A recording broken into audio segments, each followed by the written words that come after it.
আপনাদের বাংলাদেশ জামাত ইসলামী পাথরঘাটা উপজেলা শাখা সহ এই বরগুনা 2 আসনে একজন প্রার্থী দিয়েছেন। তিনি হচ্ছেন ডাক্তার সুলতান আহমেদ। তো তিনি নির্বাচিত হলে এই এলাকার মানুষের জন্য আপনারা আসলে কি করবেন, বা এই পাথরঘাটা উপজেলা জামাত ইসলামীর পরিকল্পনা কি আসলে গণমানুষের জন্য, এই এলাকার মানুষের জন্য?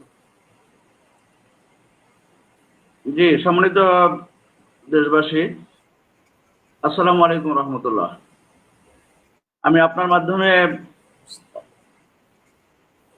অবগত করতে চাই যে আগামী দিনে বাংলাদেশ জামাত ইসলামী পাথরঘাটা পাবনা বেতাগী আসনের যিনি একজন মানবিক মানুষ, মানবিক ডাক্তার, জনাব ডাক্তার সুলতান আহমেদকে মনোনয়ন দেওয়া হয়েছে।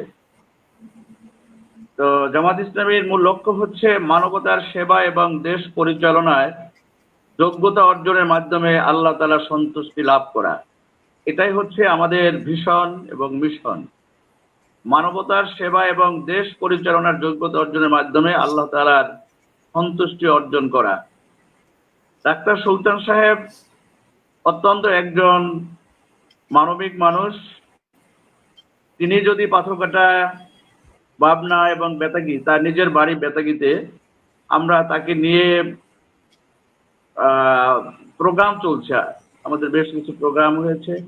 শনিবারে পাবনা প্রোগ্রাম আছে, তারপরের দিনে বেতাগী প্রোগ্রাম আছে, কেন্দ্রভিত্তিক। আমরা তাকে নিয়ে কেন্দ্র, আমাদের জাতীয় সংসদের পাথরঘাটা উপজেলায় যে 53টা কেন্দ্র রয়েছে, কেন্দ্রভিত্তিক পুরুষ এবং মহিলা প্রতিনিধিদের নিয়ে একটা সমাবেশ করেছিলাম।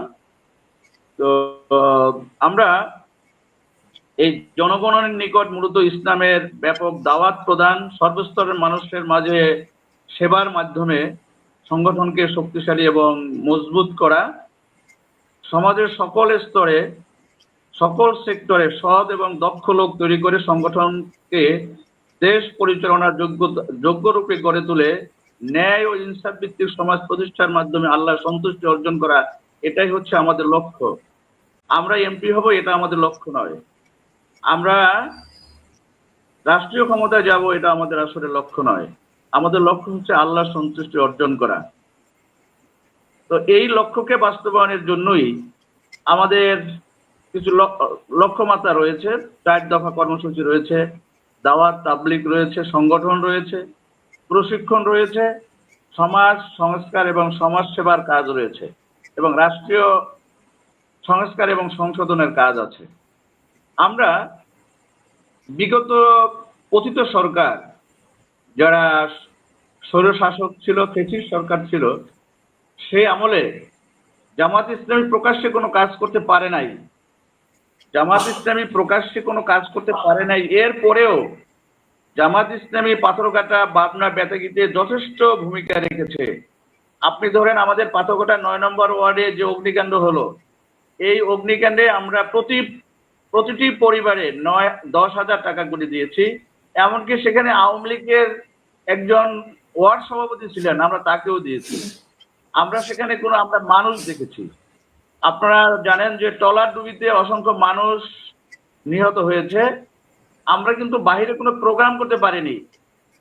জামাত ইসলামী বাহিরে পাথরঘাটা, পাবনা, বেতাগীতে কোথাও আমরা বের হতে পারিনি। এরপরেও আমাদের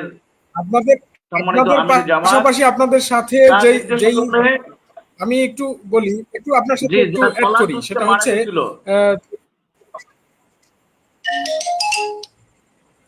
আমি একটু আপনার সাথে অ্যাড করতে চাই যে গত 17 বছরে আপনারা যেভাবে নির্যাতিত ছিলেন, ঠিক তার পাশাপাশি যেই আরো একটি দল রয়েছে, বাংলাদেশ জাতীয়তাবাদী দল বিএনপি, তারাও কিন্তু আপনাদের পাশাপাশি, অর্থাৎ একটা সময় আপনাদের মধ্যে একটা জোট ছিল, সেই জায়গায় কিন্তু তারাও আপনাদের মতোই নির্যাতিত হয়েছেন। জি জি জি। আর আমাদের পরিকল্পনা হচ্ছে, আমাদের উপজেলার 66টা গ্রাম রয়েছে, এই 66টা গ্রামই আমাদের কমিটি রয়েছে। কিন্তু এই কমিটিগুলো অবশ্য মজবুত কমিটি। আমাদের কাকচিড়া ইউনিয়নে যদি একটু আমরা দুর্বল, পাবনা উপজেলায় আমাদের ডৌবাতলা ইউনিয়নে আমরা একটু দুর্বল রয়েছি, বেতাগীতেও আমাদের কার্যক্রম অবস্থা আলহামদুলিল্লাহ খুবই ভালো। তো আমরা আশাবাদী আমরা যেভাবে আত্মমানবতার সেবা করে যাচ্ছি, আপনারা জানেন যে আমরা প্রতিটি গ্রামে আমাদের এই আত্মমানবতার সেবায় এই যে মৃত ব্যক্তিদের জন্য কবর খনন করা হচ্ছে, মাইয়াদের গোসল দেয়া হচ্ছে, এমনকি পুরুষদের পাশাপাশি মহিলারাও, তাদেরও একটা টিম আছে। এই টিমদেরকে আমরা প্রশিক্ষণ দিচ্ছি। এই প্রশিক্ষণ দিয়ে তাদেরকে আমরা এই কাজগুলো করার জন্য আমরা সহযোগিতা করছি। অসহায় মানুষদেরকে আমরা স্থায়ী কর্মসংস্থানের ব্যবস্থা করছি।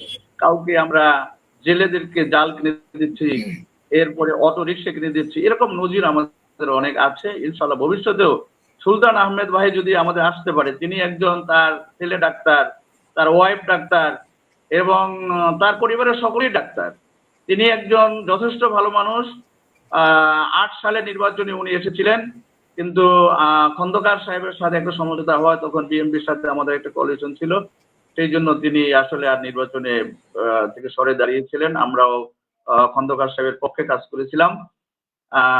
এখন যদি আল্লাহ তাআলা আমাদেরকে আমরা সুলতান সাহেবকে নিয়ে আমরা এই পাথরঘাটা পাবনা বেতাগীতে আগামী দিনে আমরা একটি সোনালী সমাজ প্রতিষ্ঠিত করতে চাই।